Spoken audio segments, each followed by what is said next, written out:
It's your boy Big Daddy. I'm tired as fuck.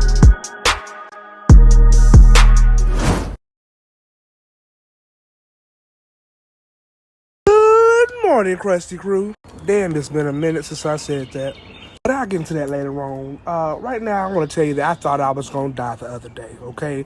I caught a cramp so bad in my back that I literally thought it was over. I thought Corona had got me. I didn't know what the fuck was going on. And this all started with me not giving a fuck, okay? So I got off work super late, okay? I was tired as hell. I knew I was about to go into like a coma, go to sleep, whatever, call it a day.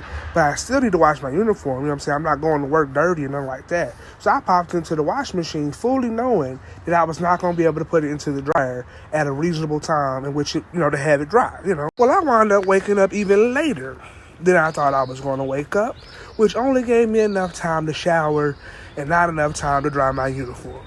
Got out the shower, dried myself off, okay? And I said, shit, I gotta get to work, right? So what did I do? As I'm getting dressed, I start requesting the Uber, right? Thinking I got at least like 10 minutes for this nigga show up. I was wrong. I played the fuck out of myself. This nigga was across the street already. It said 3 minutes away. So what did I do? I got dressed faster. I'm not about to get no late charge, you know what I'm saying? And I'm not about to be late for work. So I started putting my clothes on. I got everything. I'm like, okay, everything good. I feel my uniform, but it's still a little damp. The pants wet, you know what I'm saying?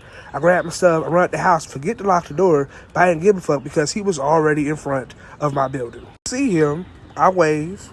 I'll start walking, limping. I got a sprained ankle. I'm limping fast towards the car and shit. I hop in the car, okay? And if anybody watch wrestling, they know about Hulk Hogan, and they know about Hulk Hogan's leg drop.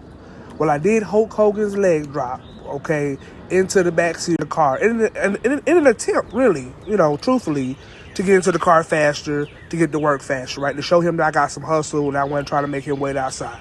Well, when that leg drop came down, I heard a tear that was too familiar, okay? I heard a tear that was all too familiar. What happened was my pants exploded, okay? And my ass ripped through the pants. And now my underwear was touching the backseat of the car. And at that point, I realized I ripped my pants.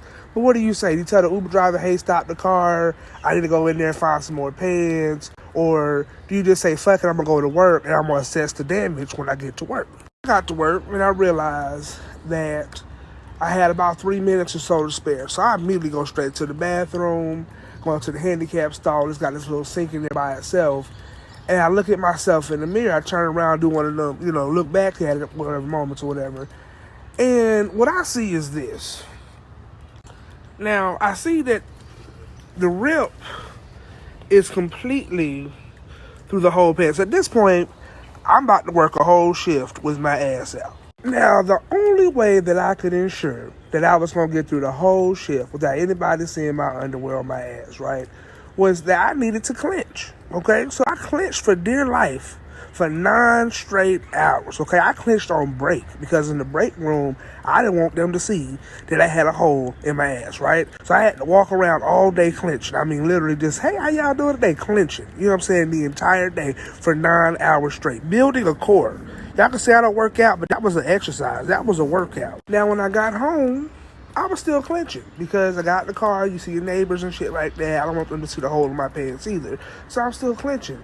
I get to the door, I go inside. At this point, I had forgotten really that I had been clenching. When you clench for 9 hours, you know what I'm saying? It's just a clench. You know what I'm saying? You get used to it. You just work and you understand how to do shit at work with your ass clenched, and it just works out that way. But when I got into the house, my body just kind of recognized that I was at home and it relaxed, okay?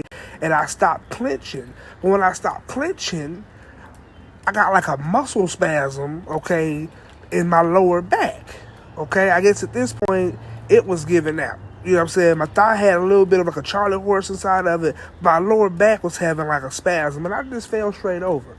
And I realized at that moment that clenching had given me this cramp that almost killed me. Because at first I thought maybe I'm gone. The moral of the story is to call your Uber when you need your Uber. Not a minute before, not a minute later. Call it when you need to, because if you don't, You may leg drop yourself into a car, and you might rip your pants, and you might work a whole day with those ripped pants, and as a result of having your pants ripped, you might get a cramp in your back.